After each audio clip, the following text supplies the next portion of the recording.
The one thing I will say to people that may be feeling depressed by these rates is my first home that I bought, my mortgage rate was 7.75%. Oh, wow. By 2 years later, I think my mortgage rate on that house was 5% because I had refinanced as rates dropped. Right. So just because rates are high does not mean, well, now this is just my lot in life and I happen to need to buy a house now, so I'm going to pay 8% for 30 years. No, I don't think that's the case. And this is Abraham's Wallet. Join us weekly and create a culture in your family of multi-generational prosperity, spiritually, relationally, physically, intellectually, and financially. Run your home, your dough, like a biblical boss.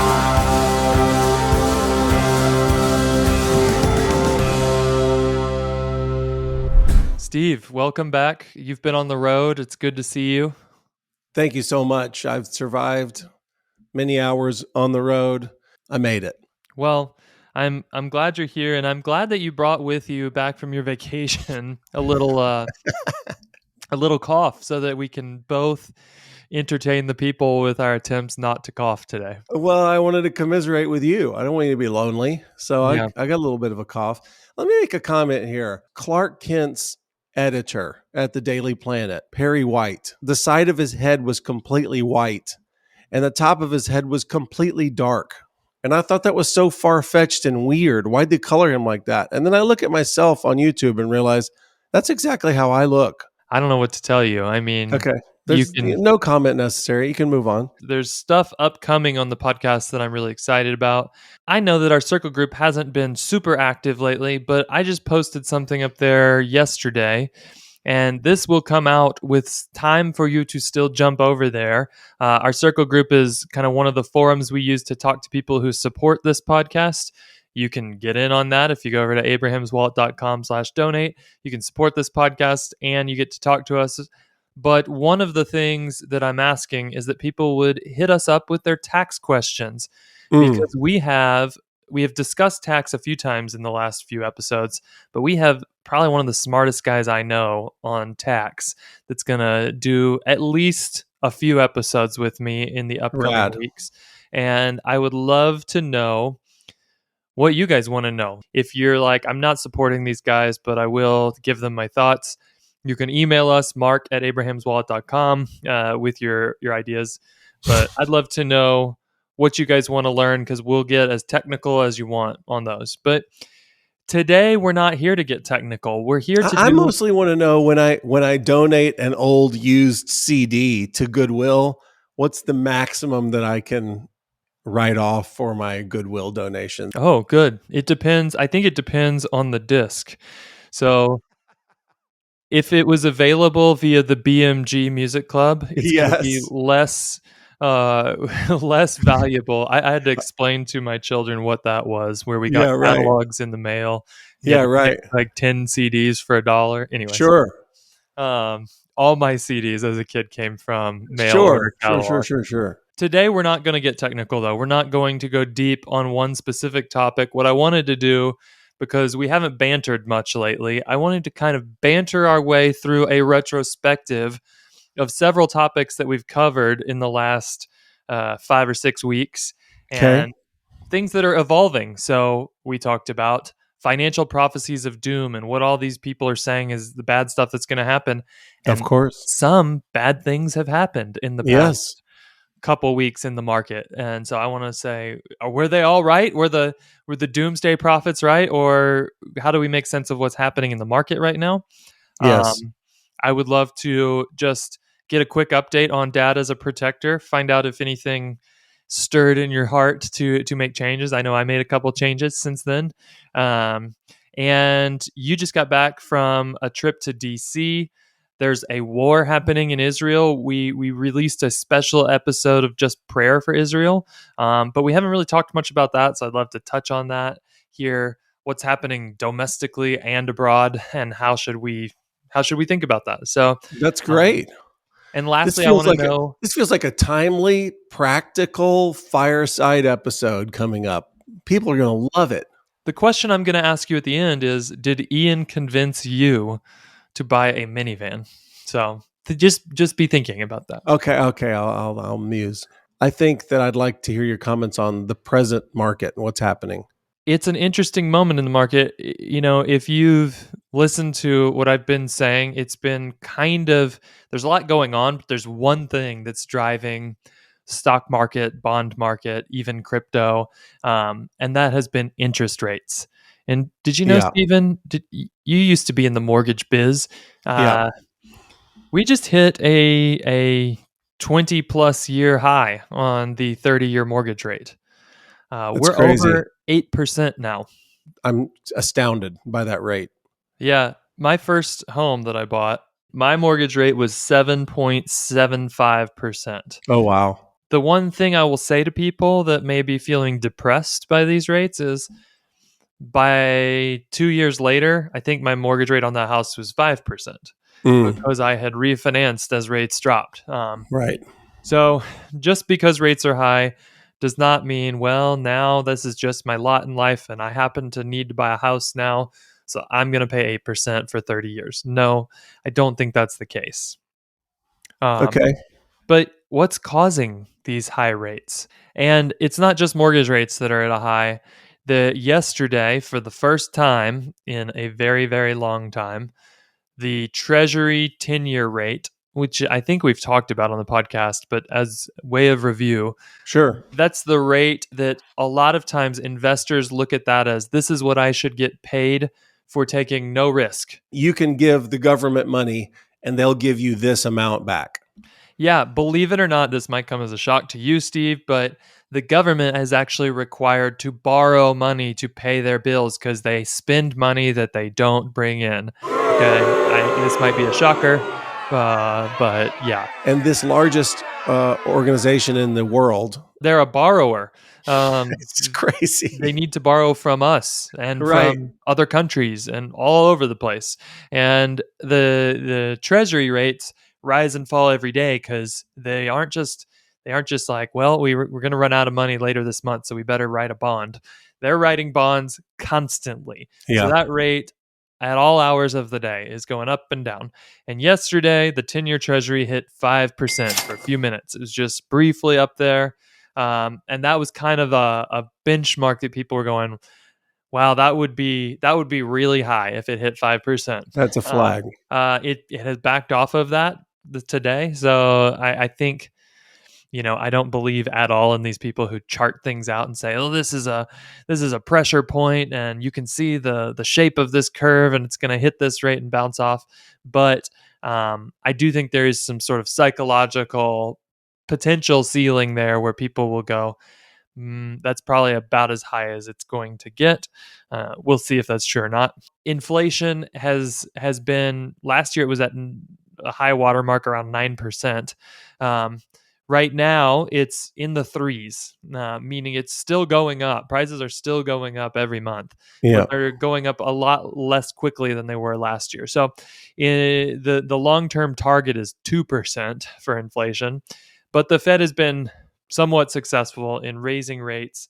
And that has trickled through to the treasury rates. That's trickled through then to the mortgage rates, all interest rates, the cost of borrowing, whether you're the government or whether you're some like terrible credit score person going to buy a used car. Everybody's going to pay a whole lot more right now for loans than they would have paid, say, 3 years ago. So that's what has caused kind of markets to stumble in the past couple months. We were actually doing great. We were almost at a 15% return for the year in the middle of the summer. We're down to, say, about a 5% return for the year now. The flip side of that is historically, when we've hit these high watermarks on the 10-year treasury and when the Fed has gotten done raising rates, after that has come periods of growth in the market. Bliss. And you can kind of imagine why, because at some point the world is going to go, okay, they're done raising rates and they might start lowering them pretty soon. And we go, wow, maybe you could borrow at 5% in the future. Maybe you could borrow at 4% someday. And before even those things end up happening, the stock prices are going to change in response to expectations of that. So historically, rates or markets have gone up for the 3 to 5 years following a treasury rate that's hit a like a 15-year or more high. That doesn't mean there's not some pain in the immediate period. So last time 10-year treasuries were this high, what year do you think it was? Just a guess. Oh, wait. It was 2007. Well, the 5 years following that were actually really good for the market, but the 6 months following it stunk. Um, Painful.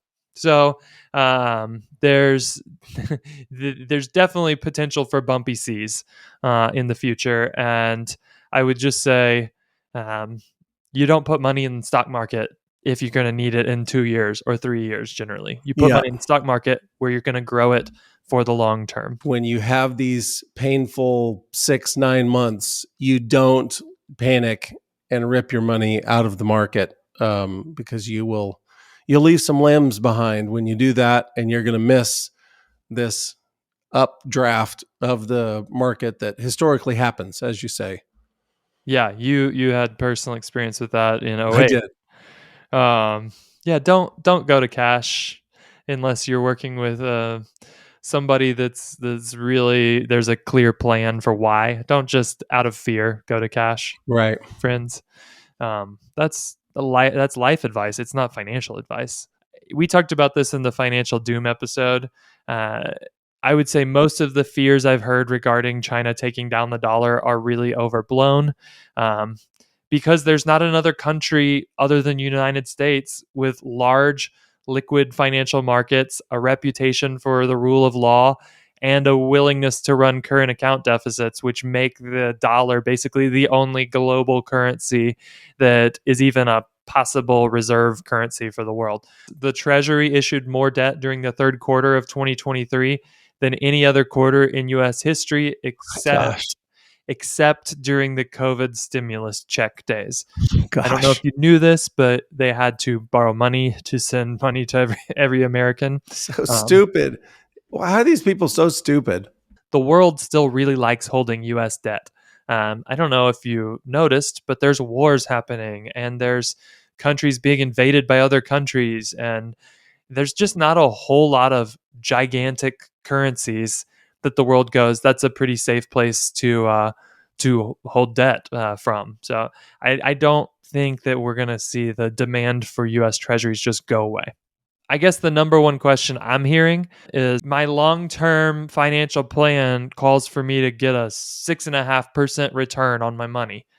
And I could lock in a 5% return for the next 10 years. That's pretty close. Why shouldn't I just do that? And so I think it's a good question, but if you're sitting there in your cash account where you're getting paid 5% right now, what we just historically have seen over and over is that it's virtually impossible to time it just right as to when you should get back in the market. And we don't know exactly when rates are going to fall and stock prices are going to go up and bond prices are going to rise, but we do know that it's going to happen. There's going to be up and down. And that means if you're sitting on the sidelines just waiting for the right time to get back in the market, you're almost certainly going to miss the price appreciation that happens when rates start to fall. If it's long-term money, if we look all the way back to the Great Depression, the stock market has performed very well and beaten any form of cash or bonds or gold, anything that people are interested in buying right now. If it's short-term money, then hallelujah, get your 5% cash savings and save up for your car purchase or your home reno or whatever you're doing Right. Right. in the short term. But for your long-term investments, we still think that markets are going to perform as expected with lots of up and down, but long-term positive results. Oh, what a relief to have you lay it out so plainly for me. I won't worry about grocery costs. No, I still Um, will, but I have hope for the long term. I think that's what we want to preserve for people, is that we know that there can be short term pain. For instance, if you wanted to buy a house, you're like, well, now the mortgage rates kind of squeeze it out of the realm of possibility for me. I'm gonna have to rent a while. Okay, I'm sorry for that. There is short term pain. But what you're saying is that there's always long term hope. because there are cycles, these patterns that we can see the market going through. So if you're wringing your hands over the value of your 401k and you're in your late 50s, we're not going to have a bad market for the next 10 years. Historically unprecedented, for sure. Unprecedented. That's unprecedented. Speaking of the president, you recently came back from Washington D.C. Yes. and I just wanted to briefly get some thoughts. Maybe you'd call it banter. I don't know, Okay. around what's going on in the world of politics and war and Israel, and even I'm seeing where I live. Believe it or not, Salt Lake City, Utah, they're having people walk in the streets supporting terrorist organizations. Like that's happening here. So, did you Yep. see anything in DC that gave you insight into what's going on before we just talk about the news? Sure. Our wonderful senator, I wrote to, and he got us a personal tour of the White House. If you can get that, do that. Write your senator before you go to DC, and they can get you personal tours of the Capitol and see where Congress meets, and maybe see the office of your congressman, as well as the White House. So, anyways, just throw that out. That was free. We're scheduled to go to the White House, and that day, the leader of Hamas, who maybe has been neutralized since this went out, maybe in the last week, there was reports that he was. Anyhow, he called for Muslims around the world to bomb the major cities of the world. And I think he called out DC in specific. Now, that's possible.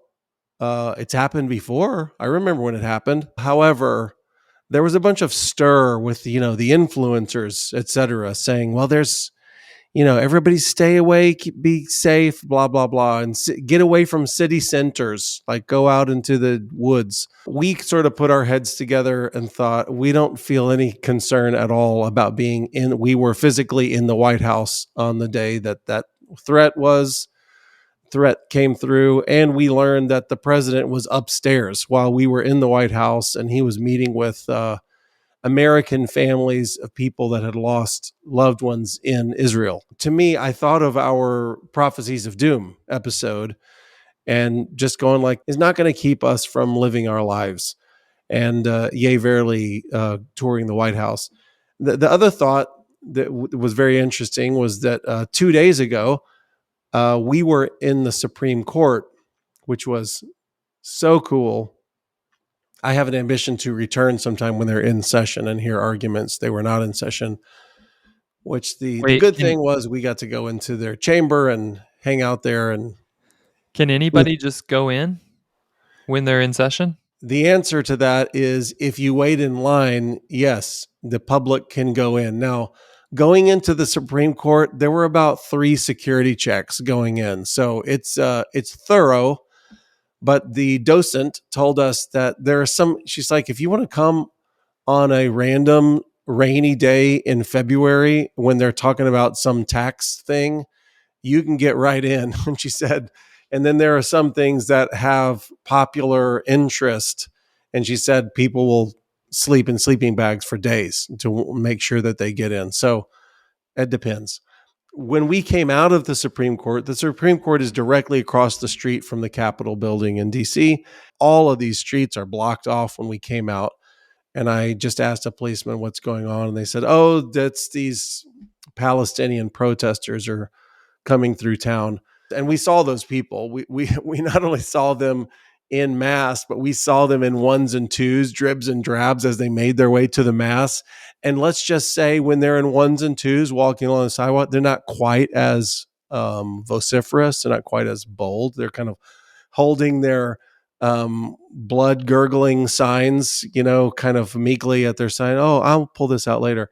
And it was just striking how, one, the media covered that protest, that exhibition, and how sort of, I don't know, serenely, respectfully it was covered, as opposed to what you and I would say, which is These are pro-terrorist groups. That's what's basically being said here. And if I didn't say this clearly enough in the Israel episode, I let it go on record to say our hearts are with Arabs who are inside of Israel as well. If you're a Muslim and you call yourself Palestinian and you're inside Israel, your life certainly matters.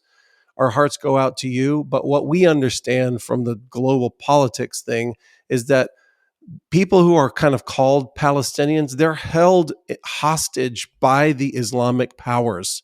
So just yesterday, I believe, Egypt made this declaration: we will not be taking one refugee into our country. So don't bet on it. It's not happening. So while America is taking countless amounts of these people into our country, they are saying they're not trusted. We won't have them in our country. And this is a Muslim led regime. And you kind of go, well, what do you do? Those poor Palestinian people, they're trapped between a rock and a hard place. They definitely are. So my heart goes out to their situation. The Americans, as you're kind of touching on, the Americans who are voicing their support for Hamas and terrorist groups, I'm just stunned. I'm just stunned by it. I recommended Daniel Lapin to people on the Israel little special episode that I did. And Daniel Lapin says, really, there's only one. When we talk about various civilizations around the world, really, there's only one civilization, the civilization that's based on the Bible. That's Western civilization. That's really the only one that there is. Everything else is a form of barbarism. So what you've got is civilization versus barbarism in this scenario, and it certainly reads that way to me. Yeah, it's been frustrating to see people who have no idea what they're talking about just Yes. raise this flag as literally this flag as the indicator that I am a good liberal and I am towing party line. Yep. Even my wife came home from work and was saying, "Man, I understand the necessity of defending the country, but it stinks that Israel had to bomb that hospital." And Right. then, I don't know, 8 hours later, we find out that Israel didn't bomb that hospital. That did not happen. Right. And I would just tell anybody that's listening that you can't really be too sure of anything you see from any side right now. We are not at all telling you that everything the nation of Israel puts out is true, because it might not be. And Right.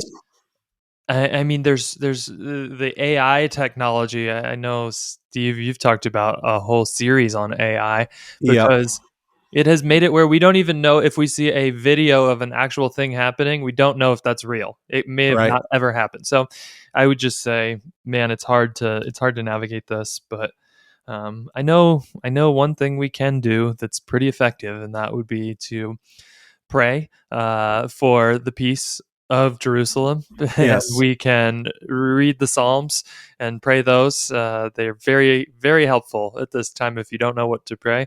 I've just been popping open the Psalms and going through them, and they almost all have direct application to a lot of the things happening in the world right now. Yep.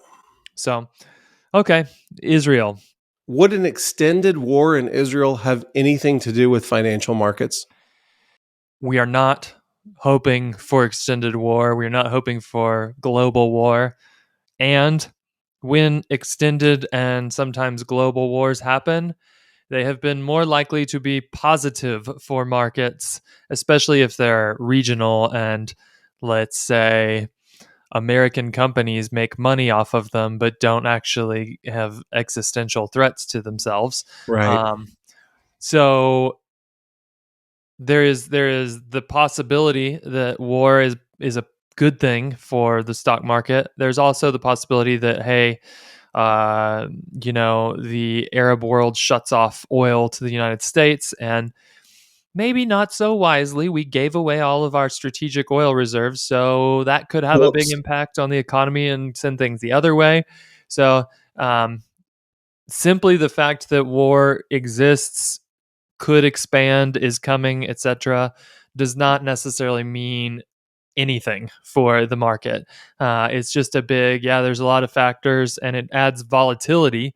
It widens the bell curve of potential things that could happen, but those can be either bad things in terms of financial returns, or they can generate bigger financial returns. Mhm. Um, Obviously, again, I'm not hoping for a war. I don't care if it triples the stock market this year. I don't want to see life lost in Yeah. war. But it's not true that just because there's war, I mean, again, we go back to our doomsday episode. There's going to be people on CNBC going, if war in the Middle East happens, you're going to lose all your money. So here's an affiliate link to join my financial thing that will stop you from losing all your money. Don't fall for it, people. We don't know what's going to happen. Yep. Okay. Okay. Now we can turn the page. Okay. I was going to save this to the end, but it's quick. So just All right. interested. What'd you think about that minivan episode? I was inspired. I don't know what to say. I asked my wife after she listened to it, and she's like, "I listened to that minivan episode today." And I was like, "Oh," because she's been wanting Oh, to. she wanted the bigger vehicle. She wants a car that will haul all, not all, but some of the cousins, and Yeah. have room for backpacks and all that. And Yeah. on paper, the answer is clearly minivan. And let me tell you, Steve, she did not come away from that episode saying, "I've been convinced." Oh, it didn't soften her heart. She said, he's exactly right. Those things, they suck to drive. They're terrible. I've driven a minivan around, and it's terrible. I'm not interested at all. Everything he said about them was true. They're terrible. And I was like, well, I don't think that's what he said at all. But I understand that you are not interested in a minivan now. She didn't want to test drive the Pacifica Hybrid? No. Oh. I will say, I love Ian, and I'm going to be with him in person on the island of Maui in just a few days. Okay. But I gotta say, there's a different perspective when you own car dealerships and are going to be swapping cars out every 2-3 years than if you are, say, in my position where you buy a car and you're probably going to put 180,000 miles on it. Okay. Yeah, don't talk to me about anything that's not a Toyota, or maybe sometimes like a Ford GMC truck, something like that. You want something built for the long, long, long haul. I want the option to drive it forever. Even if Okay. I don't pick that option up, I want it to be there. All right. You noted earlier that the Fathers as Protectors episode has been on YouTube our most popular episode ever. Yes. And also a decent performer in our biggest channel, which is our audio channel. A lot of people Okay. have been listening. Yes. I'm curious. And I'll throw in that from that I've received many text messages as well as people at AWHQ who have just said, I felt very challenged and convicted, and I'm having talks with the wife, and there's going to be some changes made. And I'm very interested to hear, what are those changes? I don't really know what people feel provoked by exactly.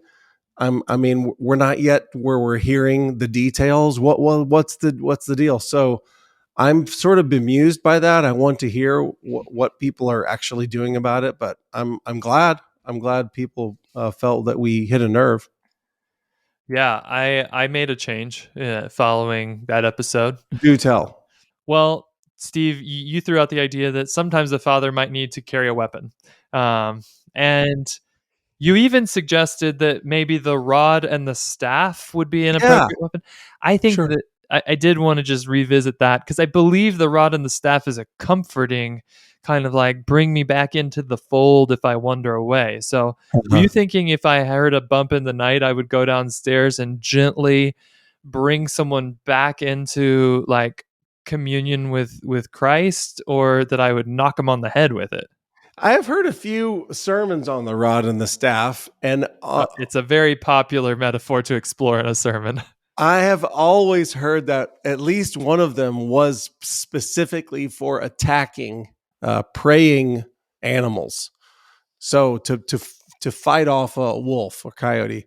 And I've also heard that the staff. So I don't know that I've mentioned this, but my favorite book on this subject is called A Shepherd Looks at Psalm 23. And I want to make sure that I get the name right, but it was written by an African shepherd, and he simply walked through Psalm 23. And he simply said, "This is what it's like for a shepherd to read this psalm, and I understand this depth of what each of these verses mean. I'm going to explain it to you." It's by Philip Keller. It's a very short little book. It's a great read. I Philip strongly recommend it. Keller is the name of an African shepherd.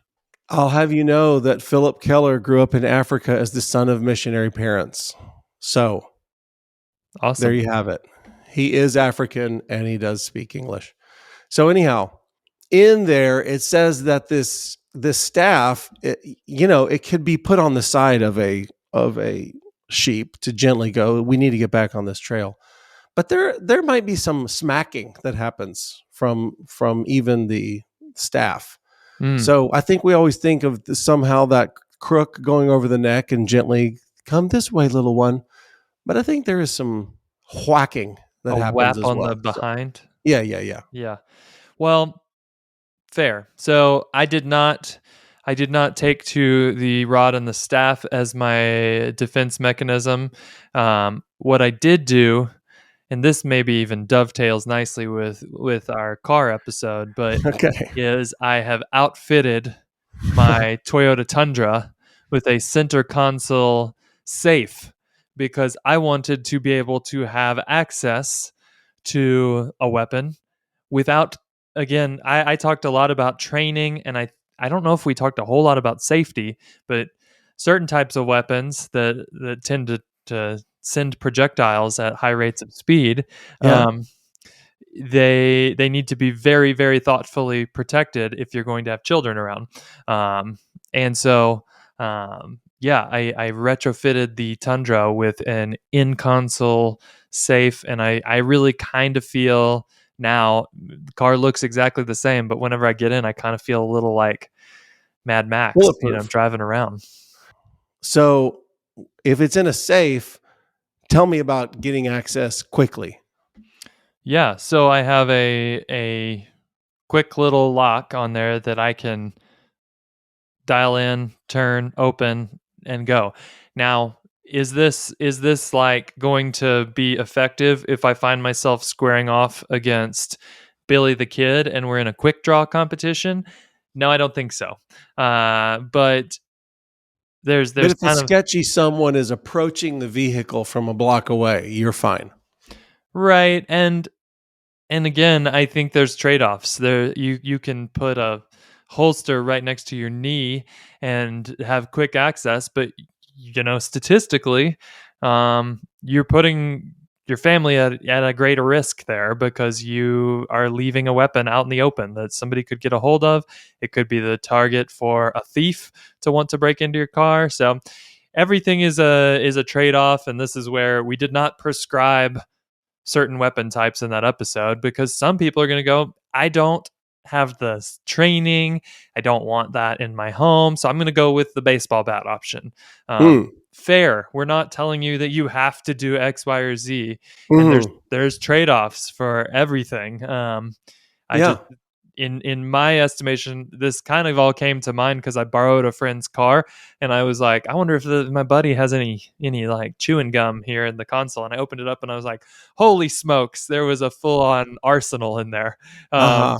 And I thought, well, there are some nice things about having access to kind of weapons when you're not in the home, but I don't really want to just have it open in the center console like that. So I thought, is there a Okay. solution? And I found that solution that worked for kind of me. Fun. And so if you had found chewing gum, you'd have just taken it? Just taking your friend's chewing gums right out of the console, just take it? Yeah, it doesn't. I don't think he would have minded. Okay. Do we need to have a separate episode on what if I left 15 Property on cents? what personal property? What level of personal property do you have to ask people before you take it? I mean, No. Steve, you've All used right. my car more than once. There's mints always in the center console. They're not in the locked portion, and you're welcome to them anytime you need Oh, one. that's nice. That's nice to hear. Okay, so just out of curiosity, did you put the safe in? Uh-huh. It was self-install. I had to like unscrew some bolts that held the console to the car and bolt the safe in, and then I actually bought a separate thing to secure stuff inside of it so that things weren't slopping around. So like kind of a foam block An with insert. cutouts. And it's kind of nice if you're going to dinner downtown and maybe you don't even want to have a weapon in there. You're going to bring it with you, but you want to stick a cell phone or a purse in there. Now you've got a secure spot, way more secure than the glove box, to stick anything that might be sensitive when you're out and about. Your wife's jewels. Put Yeah, them in there. if she doesn't, I mean, she usually bejewels herself if we're going to Sure. go on a date, but I don't know. Maybe if Yeah, she maybe brought she some brought two extras, pairs of 2 carat diamond earrings, and she's like, "I like these better. Let's leave these in the car, it's in the safe." possible. Yeah, Yeah, I yeah. know it's possible. Okay. I wanted to issue just an alert that a lot of people that are listening to this are coming up. We did an episode on health and healthcare not too long Yes. ago. Oh yeah, yeah. A lot of people are coming up on open enrollment, which is if you work for a company, this might be the time of year when they send you a packet and it's got all your benefits listed. This is your healthcare plan options for the next year. This is your life insurance choices. Did you know that pet insurance is like increasingly a popular benefit that companies are No, offering? no, I didn't. It Don't want to know about that. makes me ill to know it, but it Yeah. is. Anyways, so I just wanted to remind everybody to not gloss over that and assume that, well, everything I chose last year is probably fine.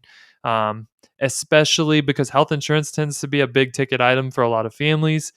It's worth the time to pull that health insurance thing, go back and look at how much you spent on healthcare, and if you're able to, do a little comparison. What would it have cost me if I had chosen a different plan versus the plan I chose? And is there a better option for me in the next year? You can go back and search an old episode we did called HSA hacking. If you have thought about maybe I should choose a plan that's eligible for a health savings account. Um, for a lot of families, that's going to be the ticket these days. But you definitely should go check that out if you're considering an HSA. And I would just encourage you to do some analysis before you just assume that whatever worked last year works this year. And you might be shocked that you can save some money and or get healthcare coverage that's more appropriate for you. Okay, that's great. Um, if this is the last episode that you get to talk freely with the clock running, is there anything else that you think people need to kind of have this in order before the end of the year? Would be a smart thing to have in place. I would put a vision summit or a goals summit on your calendar. A lot of people get to our whatever. I'm sure we'll do some sort of goals summit review episode in December, and by Yeah. then everybody hears it and goes, "This sounds great, but I can't do it until March." Well, okay, that's fine. You can do it in March, but if you can do it now, do it. We offer a free guide on the website on how to run a goals summit. So honestly, to me, taking the time to do that could be the catalyst for giving you the rest of your to-do list. You go, holy cow, we spent so much Right. money on taxes. When we did our financial review, we spent 3 times as much on taxes this year. Is there anything we could do to save money on taxes? Well, that's a great takeaway.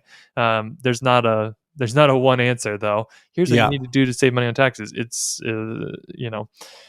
one thing you might do is email mark@abrahamswallet.com and let me know what questions you have about Oh, taxes. that'd be good. Um, Yeah, the summit's a good thing to throw out there to tell people, look, if it's not on your calendar, please do it.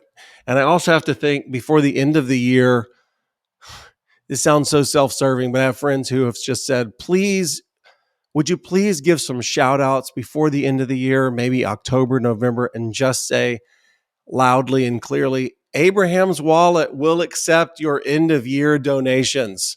So there are people that think we don't want to give regularly, we don't give monthly, we wait till the end of the year and we see what our giving is going to be like, and then we give, based on a percentage of what the income is going to be like for the year. Abraham's Wallet would gladly receive your tax deductible donations. So that's there right. it is. Um, what are you most excited about in terms of the money that we receive in support from the audience? What are you most excited about accomplishing with that money here at Abraham's Wallet in the not too distant future, Steve? Well, the thing that comes to mind, and I see that we're ending off with Abe's Wallet talk. The thing that comes to mind is we have so many episodes that have been done on location. They've been done with people looking at their property. We have recorded, as you say, the AI series, which we think that people need to be aware of the implications of AI going forward, and they need to know from a biblical standpoint, how do we approach this whole subject, which is maybe not going to take over your life, but it will infect every part of your life going forward. That's probably a given.